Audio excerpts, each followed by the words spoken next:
Beatrice Longchamp from EDU 521. Today we are discussing the 5 components of reading: phonemic awareness, phonics, vocabulary, comprehension, and fluency. I have with me my panel, Ms. Allen, Coach McNeil, and Ms. Forsyth. We're going to discuss in detail the different components and how it relates and connects to our everyday lives. Welcome everyone, thank you for joining us.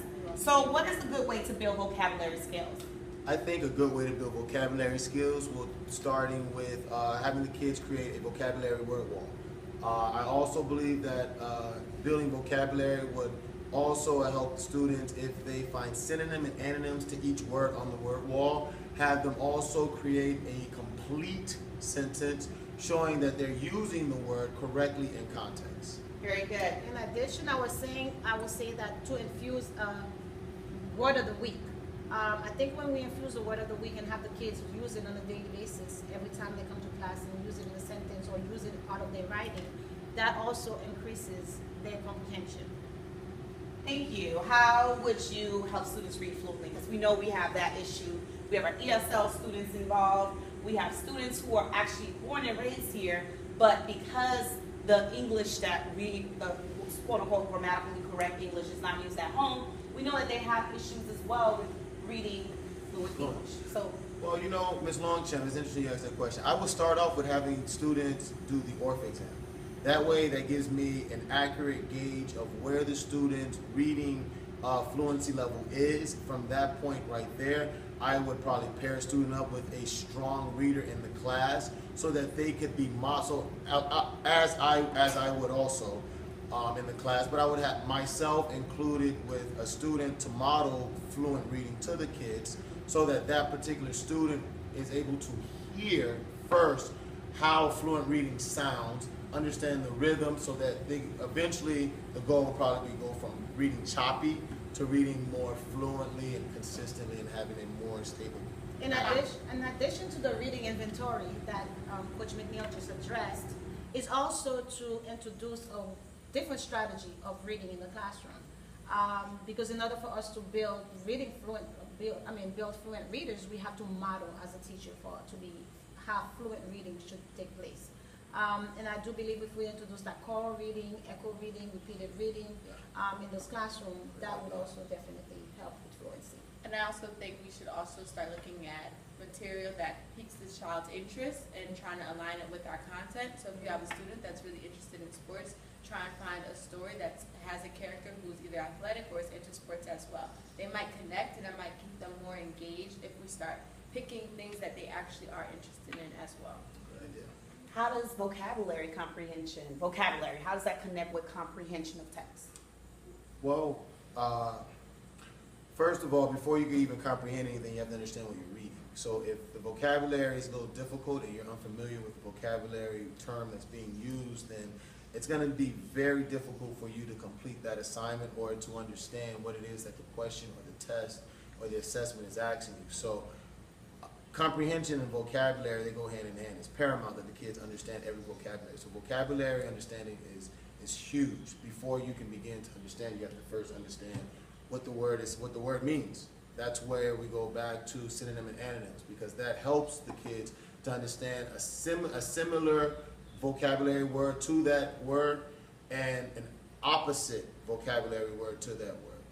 As teachers, we have to be very careful on the way we teach vocabulary in our classrooms, because we don't want to teach vocabulary in isolation. In some cases, yes, you want to do that, but you want to teach it where it is part of the reading, that the kids see the reading, it's part of the lesson. Because we don't want to see where kids are copying down definitions. Those days are all gone, because it doesn't mean anything, the kids will not retain that. But it's when we actually use the word in a sentence, you read it using context clues, then that would definitely help with building vocabulary. Very good. And as far as some do's and don'ts, we know that there's some don'ts that we absolutely cannot do because it will discourage our students. Can you give me some examples? Yes, a great example is you should never call out on a student to read by themselves if you're not sure that that student has that strong background in reading. What you could always try is echo reading, because that allows for the student to not feel singled out. And we have a lot of students here who don't speak English very well because of their background. Sometimes they just have a stronger, Spanish Creole. So sometimes when you're unaware of that and you call on a student, you put them on the spot, and then it sometimes embarrasses them. So the best way to do it is to do echo reading, because then they can hear how to pronounce the words correctly, and it shows them how to pretty much go through the process of learning how to read without feeling singled out. And a strategy to support that, what Ms. Allen just said, is doing small group instructions. When you have the one-on-one, or at least in the 3 or 4 kids inside a group, then you could, as a teacher, you want to hear if they're reading fluently, how they progressing throughout, but not in the group. I think a due to that question also is to give praise. Mhm. Yeah. I think we as educators, we don't realize the power that we have when we tell them, good job, way to read well. You read that very good, give them praise. It encourages them for the next time that you give an assignment and someone's asked to read out loud. They're not as reluctant to, or nervous or scared to read because you gave them praise. They feel a little more confident or a little more at ease and not as anxious, and they might read again for you. So what are some recommendations when teaching reading? I I've would heard of recommend- theater reading. I've heard of theater reading Yes, and how that works well. What are some other recommendations? I would recommend a teacher who's teaching reading to, yes, to give the praise, that's very good, and also to give immediate feedback. Yes. Do not let your students, and we go to the don't and do's, do not let your students correct a child in a classroom. And you should build that relationship where it is me, my show, and I actually have to be the one to correct the kid. I totally agree 100%. I think that as the teacher, it is very important that you are the one that corrects the kid, as Ms. Florissant said, and that the other kids don't, because other kids tend to be mean sometimes. The kids, and correcting kids, you get a little bit of laughing in the background, you get a little bit of sarcasmness, and you want the kids always to be comfortable when they're reading. You don't want kids to go backwards, yet you want them to go forward. So I 100% agree with not allowing kids to correct or to say anything. Only the education or the instructional teacher. How do we infuse technology use? We see everyone now has some type of tangible technological device rather, that they utilize. So how do we infuse technology? Because we know kids are doing away with the paperback books, and they're no longer in the old age where we had Encyclopedia Britannicas in our book bags. So how do we assist with that? How do we infuse reading? You can go inside. Go ahead. Sorry. I think the times are changing, and as educators, we have to change with the times. So if technology is the forefront and that's what our students are using, we in turn have to get under the belt and start using technology. Some sites I use in class are Edmodo for reading. It attaches the article. They can highlight, underline, do whatever they want on the site, and that helps them with the assignment. And because it's right there in front of them, they can go to other sites or other links that will assist them with that assignment. And that actually is a lot easier, especially for students who need to speak a different language. They can take the whole entire article and translate it, and they can write it back in Spanish, and it will come across to me in English. So therefore, I'm seeing that they're comprehending, I'm seeing that they're reading it, and it also is helping them be a little bit more confident in the subject and what they're reading about. I think it also helps increase a child deficiency. For instance, if I am a student, I feel more comfortable as a reader. If I'm low in reading, I'll feel safer sitting in front of a computer and learning the skills versus a teacher sitting in front of my peers and trying to tell me how to pronounce a word, for instance. But if I'm sitting in front of the computers, having my own headphone, and I'll feel safe and comfortable to actually do the work. I think technology is a huge advantage for this generation if used correctly. I think one program that I use at home with my daughters is IXL.com. For $79 a year, you can get either reading, or for $129 a year, you can get reading and math. And the advantage of it is that you can use it from K to 12. It gives you various, thousands of different topics, and you never go to the next level until you master it. So when you get something wrong, it deducts points. When you get it right, it adds points. Each section you have to get a total of 100 points before it lets you go to the next. And the reason why it's an advantage is because as a parent, it gives you access to check and see if they're doing it and if they're not doing it. So, and you get to see what their levels are. You get to see how many questions they got wrong, how long it took them to master it. It is one of the best investments I've ever made. I encourage anybody, again, it's IXL.com.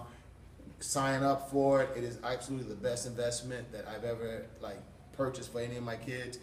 And I think that is one of the advantages that kids can use. I think technology also, being an ESOL teacher, I think listening to vocabulary words, listening to reading, letting them model, like we said, echo reading, but just putting headphones on, and even if they're not a strong reader, just allowing them to be able to follow reading, a book being read to them, or listening to a story read to them.